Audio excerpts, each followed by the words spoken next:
गलवान में शहीद होने के बाद देश चीन से बदला लेने की मांग कर रहा है। NH24 से बात करते हुए केंद्रीय मंत्री वीके सिंह ने कहा कि वक्त आने पर चीन को करारा जवाब मिलेगा।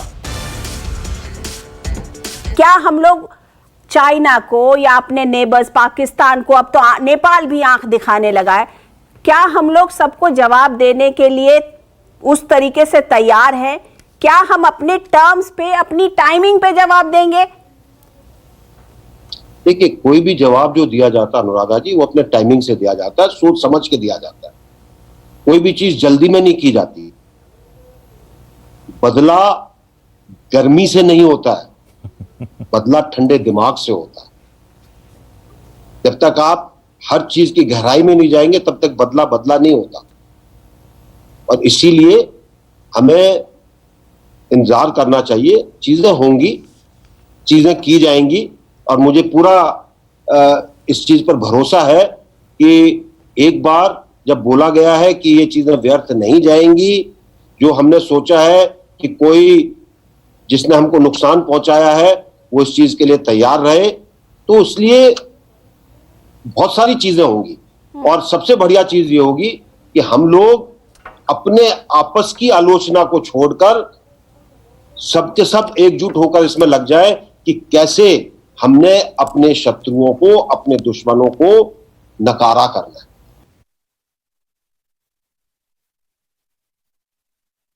क्या चीन के साथ हम ये बात कर सकते हैं? जो पाकिस्तान के मसले पर हमने देखा, सर्जिकल स्ट्राइक हमने देखा, दो बार पाकिस्तान को हमने बताया कि देखो तुम्हारी औकात क्या है। क्या चीन के साथ हम ये कर सकते हैं, या फिर ये बोलना अतिशयोक्ति हो जाएगी? किससे सवाल पूछ रहे हैं? मैं संजय कुलकर्णी जी। सबसे पहले जब हम टू फ्रंट वॉर की बात करते हैं, जो हम लोगों की काबिलियत है, पाकिस्तान के साथ हम बिल्कुल जिसे बोलते हैं ना प्यूरेटिव डिफरेंस, वो करने की पूरी काबिलियत है। जहां तक चीन का सवाल है, जब दोनों होगा तो चीन के साथ डिफ्यूज, मतलब अगर चीन करेगा तो चीन को ईद का जवाब पत्थर से मिलेगा। आपने अभी भी देखा, अगर हमारे 20 जवानों ने शहादत दी है, जिसके कमांडिंग ऑफिसर वो उन्होंने हाथ उठाने की कोशिश की और शहीद किया, आप समझ सकते हैं कि क्या कहा। हमारे 20 जवानों ने मरते मारते उन चीनियों को भी मारा। और ये बात जो कह रहे हैं, और जब जैसे आप लोग बार बार कह रहे हैं कि उनके कई लोग हमारे पास PW थे, उनके कोई कर्नल भी PW थे हमारे पास, और हमने उनको वापस किया, इधर उधर अंधेरा था, होता है, इसमें कोई बड़ी बात नहीं है। उन्होंने भी हमारे वापस किए, हमने भी उनके वापस किए, इस तरह की बातचीत होगी। पर इससे एक बात साफ जाहिर हो गई कि हिंदुस्तान जो है, इसके साथ आप छेड़खानी ना करें। अगर आप समझते आप किसी षड्यंत्र के द्वारा तार लपेट करके या कोई लोहे के अपने क्या उसको बाढ़ लेकर के तैयार रहेंगे, और हिंदुस्तानियों के ऊपर वो जो संधि है उनके ऊपर हिंदुस्तान अमल करेगा, और हम उनके ऊपर इस तरह का एक कांड करेंगे या हमला करेंगे, और हिंदुस्तान हमारे को कुछ नहीं कहेगा, आप समझ जाइए कि क्या हुआ। उनके कई लोग मारे गए। और दूसरी बड़ी बात, ये जो लोग आए थे और जो चीन के लोग हैं, वो नहीं है जो हमेशा हमें सामने दिखते हैं, ये पीछे से आए हैं। ये दूसरे उन्हीं के पीएलए के दूसरे गुट के लोग हैं, जिनको इस बात का एहसास ही नहीं। उन्होंने शायद उन्हें तैयार करके भेजा होगा कि वो उनके बड़े अच्छे लोग हैं। दानवीर जी, चीन ने उस रात जो कुछ भी किया उसे उसका करारा जवाब मिल गया। ये बात अलग है कि चीन ये बताने को तैयार नहीं है कि उसके कितने सैनिक मारे गए। क्या बात यहीं पर खत्म हो जाती है, या इससे ज्यादा देशवासी कुछ उम्मीद करें?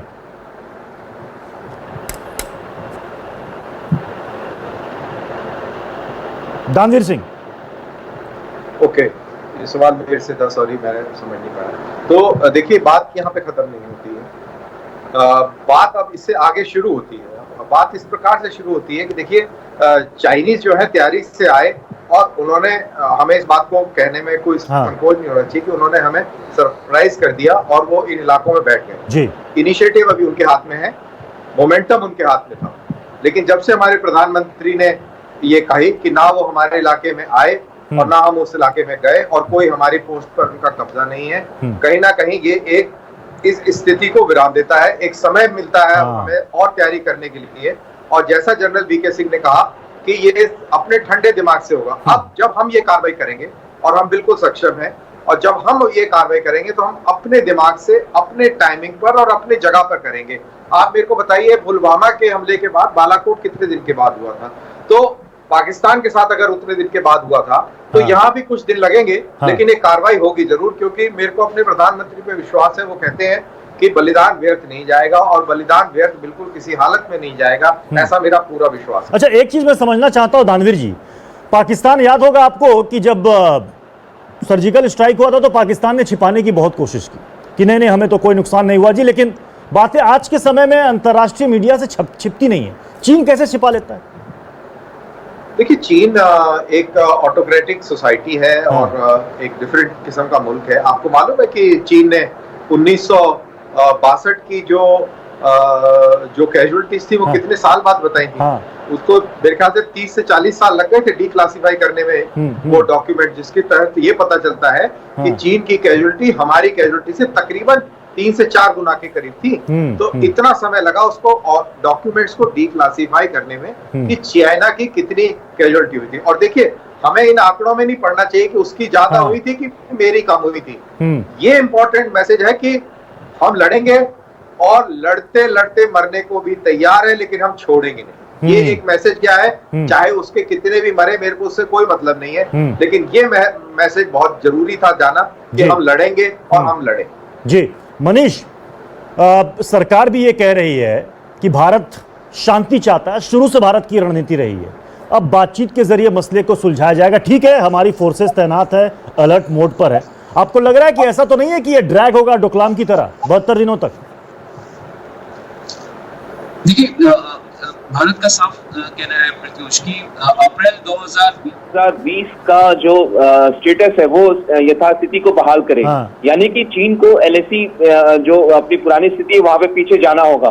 तो जाहिर तौर पर भारत की यही जितनी भी बैठकें हुई है, चाहे आप कूटनीतिक स्तर पे, डिप्लोमेटिक स्तर पे बात करें, चाहे आप जो हमारे मेजर जनरल चाहे स्तर पे बातचीत हुई है, जितनी भी बैठकें हुई है उसमें साफ तौर पे कहना है कि आपको अप्रैल 2020 की यथास्थिति का पालन करना होगा, और यही मांग भारत की रही है। तो जाहिर तौर पर अब देखना होगा ये कितना लंबा खींचता है, लेकिन भारत का साफ कहना है कि हम सेना अपनी तरफ से एलएसी पे पूरी तरीके से तैयार है। जितनी संख्या में उन लोग जमे हुए उतनी संख्या में हमारे भी जवान तैनात हैं, लेकिन कूटनीतिक स्तर पर भी बातचीत का दौर जारी है। और चाइना की तरफ से भी आप देखिए, उनके विदेश मंत्रालय की तरफ से बयान आए हैं बातचीत को लेकर और सीमा पे तनाव कम करने को लेकर। तो लगता है कि बातचीत का सिलसिला जारी रहेगा, लेकिन इतनी जल्दी ये स्थिति खत्म नहीं होने वाली है, और चीन पे भरोसा बहुत कम है, ये तो साफ अब हो चुका है प्रत्युष जी। संजय कुलकर्णी, जो कुछ भी हुआ बॉर्डर पर और जिसको लेकर के पूरी दुनिया भर में ये चर्चाएं होने लगी कि क्या भारत और चीन दोनों युद्ध के मुहाने पर खड़े हैं क्या, लेकिन अब जो सिचुएशन है उस 15-16 तारीख की रात के बाद, अब आपको लग रहा है कि चीन ऐसी कोई हिमाकत करने की दोबारा सोचेगा, या आपको लग रहा है कि अब ये कूल डाउन होगा यहाँ से मामला? सिचुएशन टेंस रहेगा, लेकिन कंट्रोल में रहेगा। हाँ, चीन का जिस तरह का डिप्लॉयमेंट उन्होंने गलवान में वो रस्ते पर कर रखा है, उसी से जाहिर होता है कि वो एक तरीके से मिलिट्री कन्फ्रंटेशन नहीं, मिलिट्री कोर्शन चाहता है। वो अपनी बात जो उसके दिल और दिमाग में है वो हिंदुस्तान को बताने की कोशिश कर रहा है कि आप जो हैं उनको उनके जैसे परसेप्शन में हो रहा है, चाहे फिंगर 4, फिंगर 8 का परसेप्शन है या पेट्रोल पॉइंट 14 का परसेप्शन है, ये जो परसेप्शन में उनके जो दिमाग में बात बैठी है कि हिंदुस्तान जो है वो सिर्फ चीन को एक एशिया में एक शक्ति बनने के लिए एक चैलेंज करता है, और उसके अलावा उसका जो झुकाव है वो उन देशों के साथ है जो चीन के बरखिलाफ दिखते हैं। तो ये जो चीन के दिल और दिमाग में जो बात बैठ गई है कि हिंदुस्तान जो है वो हमारे साथ नहीं है, और चीन किस तरीके से हरकतें करता है, उसी से चीन को शायद इस बात का एहसास भी होना चाहिए कि वो जो हरकतें चाहे वो 67 में की, 62 में की या बाद में 75 में की, क्या इस तरह की हरकतों के बाद हम उसके ऊपर विश्वास कर सकते हैं? जिस तरह से पाकिस्तान हरकतें करता है, क्या हम पाकिस्तान पे विश्वास कर सकते हैं? तो अगर इस तरह की मंशा के ये दोनों देश हैं तो इसके ऊपर विश्वास करना जरूरी। हमें अब तो इसमें एक और नाम जुड़ गया है संजय जी, अब तो इसमें एक और नाम जुड़ गया कि क्या नेपाल पर भी हम विश्वास कर सकते हैं क्या, जो चीन के उकसावे पर नक्शे में परिवर्तन कर रहा है। पूर्व army chief general VK Singh ने न्यूज़ 24 को जो इंटरव्यू दिया, उन्हीं के बयानों पर आज हम चर्चा कर रहे हैं, जिसमें उन्होंने कहा कि चीन ने जो दावा किया कि हमारे कुछ सैनिकों को चीन ने पकड़ लिया था, तो हमने भी चीनी सैनिकों को पकड़ा था, उसमें एक कर्नल भी था और हमने भी उनको छोड़ा। ये सारी चीजें चलती रहती हैं। उन्होंने ये भी कहा कि गलवान घाटी में जो हिस्सा भारत के कब्जे में पहले से था, उस पर हम आज भी अडिग हैं, कायम हैं। दानवीर सिंह जी, चीन के कुछ रक्षा विशेषज्ञ ये कहते हैं कि जो LAC है, ज्यादातर इलाका पहाड़ी इलाका है और वहां पर हमसे ज्यादा अनुभवी और ताकतवर है भारतीय सैनिक, और वो ये कह रहे हैं कि ठीक है, चीनी फौज जो है वो संख्या बल के लिहाज से दुनिया में सबसे मजबूत फौज मानी जाती है, लेकिन उसके कई सैनिक अनफिट हैं, बहुत ज्यादा युद्ध का तजुर्बा भी अब उन्हें नहीं रहा। बात तो सही कह रहे हैं, और हिंदुस्तानी सैनिक बहुत तजुर्बेकार है और दुनिया के अंदर बहुत ही बेहतरीन प्रोफेशनल आर्मी है, हाईली ट्रेंड आर्मी है, और जो युद्ध कौशल है और युद्ध कला है, उसमें मेरे ख्याल से हम दुनिया के किसी भी सैनिक को मात दे सकते हैं। ये हमारी विशेषता है, और अगर चीनियों ने इस चीज की तारीफ करी है तो उन्होंने कोई गलत बात नहीं की। जी, संजय कुलकर्णी जी, आपको क्या लग रहा है कि अभी जो स्थिति है, जो टेंस सिचुएशन है, कई लोग ये भी कह रहे हैं कि चूंकि चीन की जो इस वक्त हालत है, चाहे वो आर्थिक मोर्चे पर हो, कोरोना को लेकर जिस तरीके से वो गिरा हुआ है, हांगकांग का मसला, ताइवान का मसला, वो फिर कुछ हिमाकत कर सकता है? चीन, मुझे नहीं लगता है कि चीन जो है मिलिट्री कंसंट्रेशन हिंदुस्तान के साथ चाहता है। हाँ। चीन जरूर अपनी उसकी खुद की आर्थिक स्थिति डगमगा गई है। चीन वाकई ही पूरी दुनिया, विश्व भर में इस महामारी के कारण एक मुजरिम साबित कर दिया गया है। चीन अपना साउथ चाइना सी में भी उसको बड़ी कामत करनी पड़ रही है लोगों से, बाकी जो देश है उनके साथ।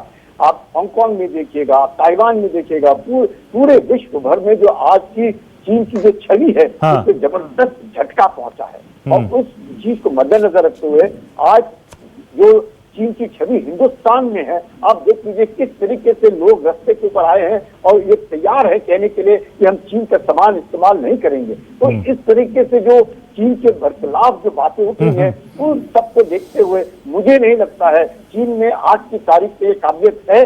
जितना चीन ने करना था कर दिया। हाँ। अब सिर्फ क्या कहते हैं उसको, एक तरीके से लगा रहेगा, इज्जत का सवाल है। हाँ। पर खत्म, निकल गई।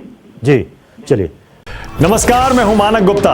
अगर आपको हमारा ये वीडियो पसंद आया हो तो इसे लाइक और शेयर जरूर करें, और हाँ, हमें सब्सक्राइब और फॉलो करना ना भूलें, ताकि आप देश और दुनिया की कोई खबर मिस ना करें। तो जुड़े रहिए हमारे साथ और देखते रहिए न्यूज़ 24।